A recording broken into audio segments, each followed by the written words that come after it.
Assalamualaikum warahmatullahi wabarakatuh. Perkenalkan, nama saya Dwi Santi. Saya dari kelompok 1 dan akan menjelaskan bagian yang kedua, yaitu tentang kunci sukses kurikulum 2013 PAUD.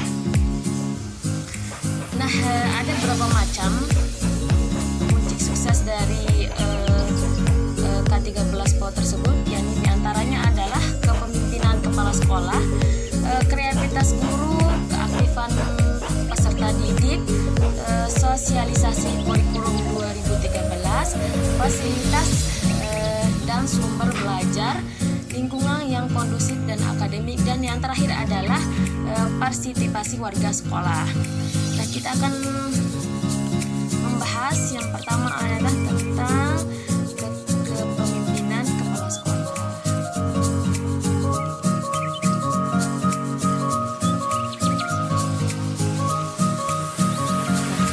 Jadi di sini kepemimpinan kepala sekolah sangat menentukan keberhasilan implementasi kurikulum 2013, karena kepala sekolah memiliki tugas utama dalam mengkoordinasikan, menggerakkan, dan menyelaraskan semua sumber daya pendidikan yang tersedia.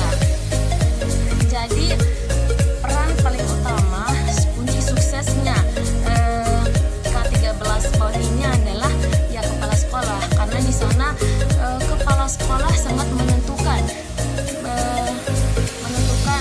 kurikulum itu berkembang dengan lebih baik.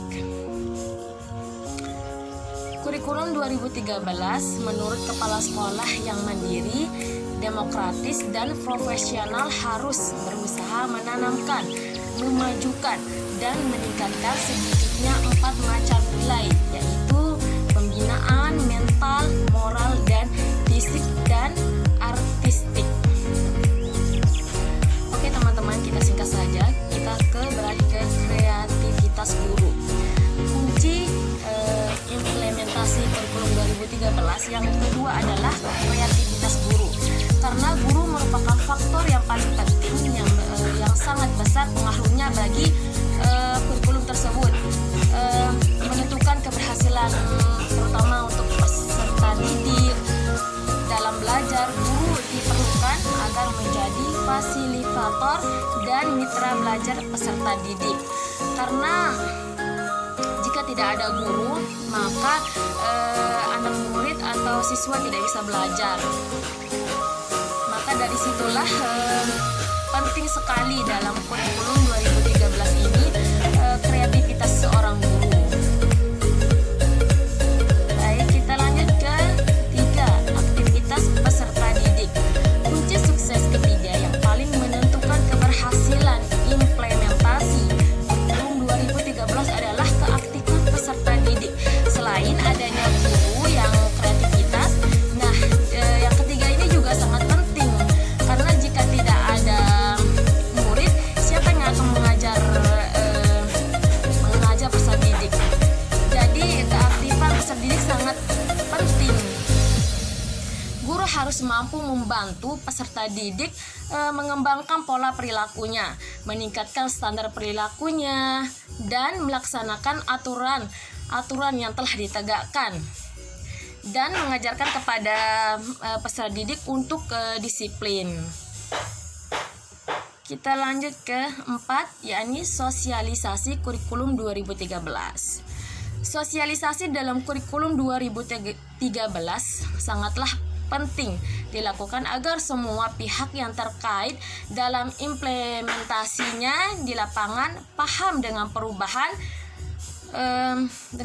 yang harus sesuai dengan tugas pokok dan fungsi masing-masing, sehingga mereka memberikan dukungan terhadap perubahan kurikulum yang dilakukan. Nah, jadi maksudnya di sini adalah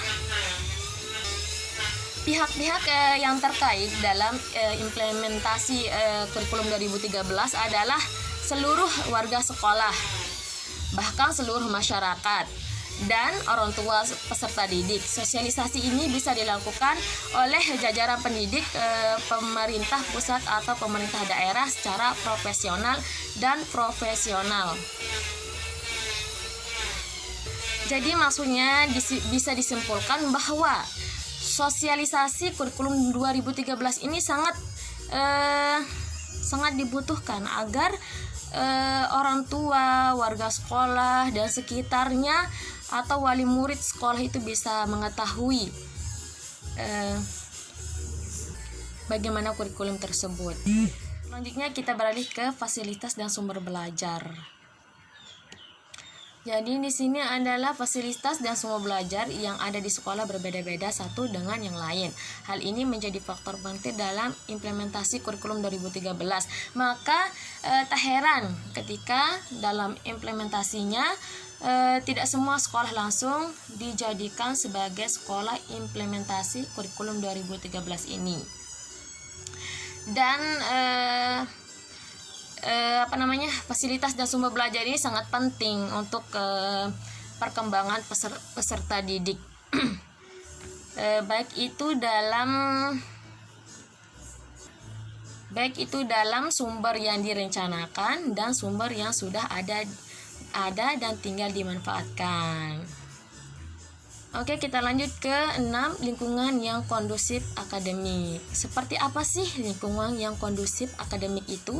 Menurut Mulyasa 2013, lingkungan yang kondusif akademik maksudnya adalah lingkungan yang baik fisik maupun non-fisik yang dapat menciptakan suasana aman, nyaman, tertib, optimis, dan bersih, dapat meningkatkan nafsu, gairah, dan semangat belajar. Jadi di sini adalah sangat penting lingkungan yang kondusif agar kenyamanan peserta didik dalam belajar itu lebih baik dan lebih merasa tidak terganggu. Nah, seperti yang telah tadi saya sebutkan, lingkungan yang kondusif akademik berupa fisik seperti kondisi lingkungan, aroma lingkungan, warna dan lingkungan sekitar, termasuk warna cat dan digunakan. Dan itu sangat penting bagi anak usia dini juga, termasuk karena anak usia dini itu menyukai yang berwarna-warna, menyukai yang indah. Dan juga penerangan dalam ruang kelas. Jadi kalau siswa belajar dalam ruang kelas yang gelap, mereka tidak akan merasa nyaman, malah merasa takut dan juga tidak bisa melihat temannya, gurunya, atau yang lainnya. Jadi di situ diperlukan sekali dalam kelasnya harus terang. Terus kebersihan hendaknya benar-benar diperhatikan, karena kebersihan itu sebagian dari iman. Jadi perlu kita perhatikan kebersihannya juga. Yang terakhir adalah partisipasi warga sekolah. Partisipasi warga sekolah menurut Mulyasa yang perlu ditekankan adalah partisipasi tenaga kependidikan. Partisipasi tenaga kependidikan sangat dipengaruhi oleh kinerja kepala sekolah, karena dalam hal ini kepala sekolah harus mampu meningkatkan produktivitas dan angkatan kinerja tenaga kependidikan. Ada 7 kegiatan utama dalam rangka meningkatkan kualitas tenaga kependidikan, yaitu merencanakan tenaga kependidikan, kedua mengadakan tenaga kependidikan, yang ketiga pembinaan dan pengembangan tenaga kependidikan, yang keempat promosi dan mutasi, yang kelima pemberhentian tenaga kependidikan, yang enam kompensasi, dan yang terakhir adalah penilaian tenaga kependidikan. Nah, sudah saya sebutkan tadi ada 7 macam kunci suksesnya kurikulum 2013 PAUD. Jadi teman-teman bisa memahaminya. Hanya ini yang bisa saya sampaikan. Kurang lebihnya saya mohon maaf. Assalamualaikum warahmatullahi wabarakatuh.